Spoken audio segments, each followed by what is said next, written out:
March 30th, 2025. Daily Bread. Passage. 2 Kings chapter 10 verse 1 to 36. Key verse.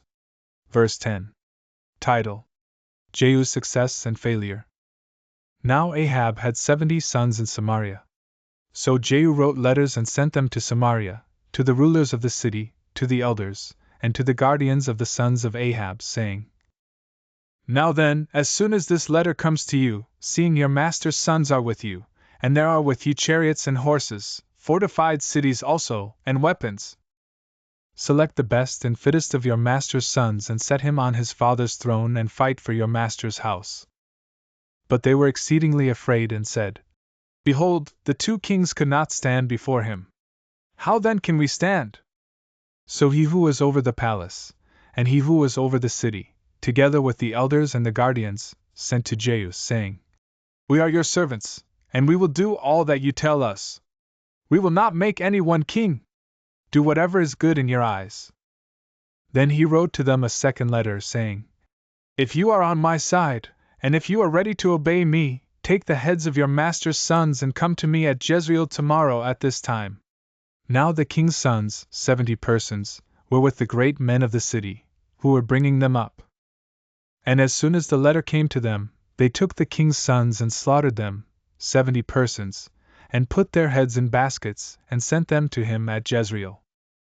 When the messenger came and told him, They have brought the heads of the king's sons, he said, Lay them in 2 heaps at the entrance of the gate until the morning.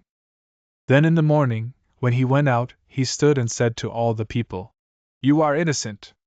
It was I who conspired against my master and killed him, but who struck down all these? Know then that there shall fall to the earth nothing of the word of the Lord, which the Lord spoke concerning the house of Ahab, for the Lord has done what he said by his servant Elijah.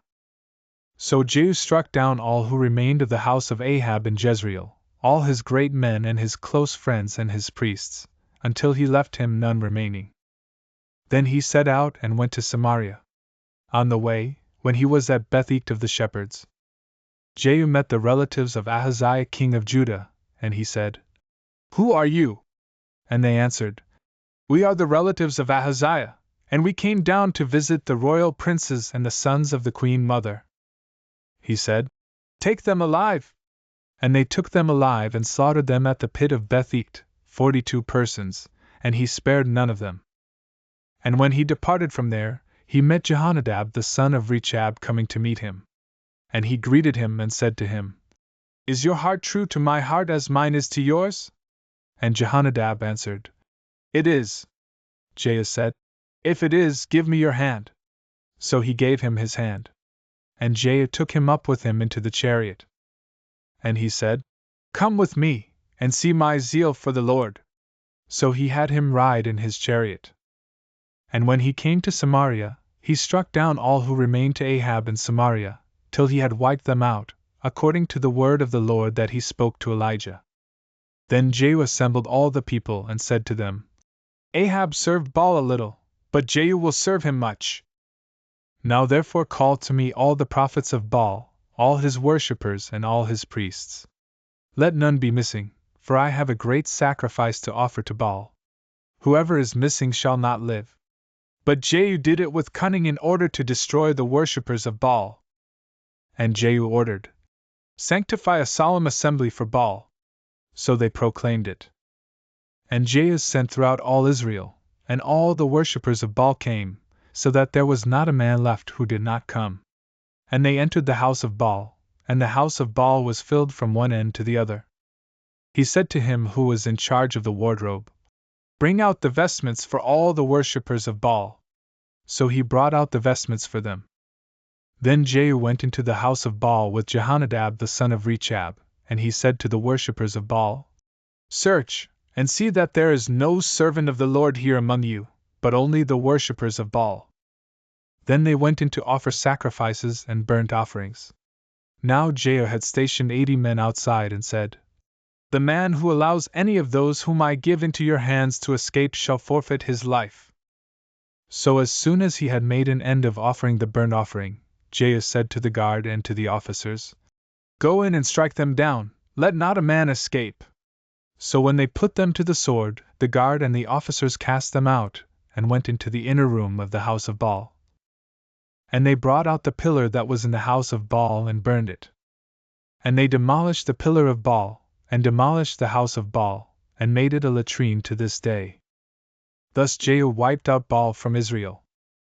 But Jehu did not turn aside from the sins of Jeroboam the son of Nebat, which he made Israel to sin, that is, the golden calves that were in Bethel and in Dan. And the Lord said to Jehu, Because you have done well in carrying out what is right in my eyes, and have done to the house of Ahab according to all that was in my heart, your sons of the 4th generation shall sit on the throne of Israel. But Jehu was not careful to walk in the law of the Lord, the God of Israel, with all his heart. He did not turn from the sins of Jeroboam, which he made Israel to sin.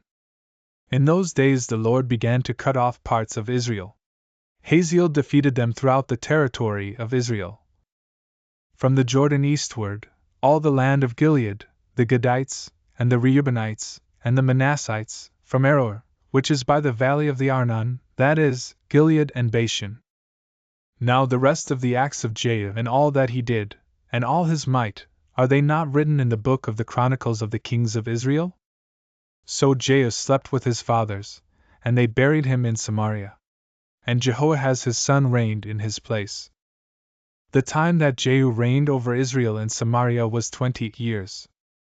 Daily Bread Message. Jehu seemed to appear to be obedient to the Lord, but then revealed his self-seeking and half-commitment to God. After killing Joram and Jezebel, Jehu confronted the leading men of Samaria either to choose a new king from among Ahab's sons or to kill them all. They chose the latter and slew them all. Jehu also killed all the acquaintances of Ahab in Jezreel. Through Jehu, the prophecy of Elijah was fulfilled. Apostasy and idolatry call for God's thorough judgment. Jehu summoned all the worshippers of Baal into the temple of Baal and slaughtered them. His hypocrisy was revealed when he didn't destroy the golden calves which King Jeroboam had set. Jehu probably believed that the Baal worship brought great harm to Israel and that they had to come back to God. Yet to him, it was sufficient to worship God at the temple of golden calves in Bethel and Dan. His half-commitment to God led his people to continue the idol worship. Jehu was a successful failure because he was not careful to keep God's words. In his complacency, Jehu followed his own judgment and failed. Great success can tempt us to be proud and self-seeking. It is possible to be used by God greatly, but then to stumble into another sin. We ought to seek God's way by following His words. Prayer. Lord, help me cast out all the idols from my heart, and humbly seek your way wholeheartedly. One word. Be careful to keep God's words.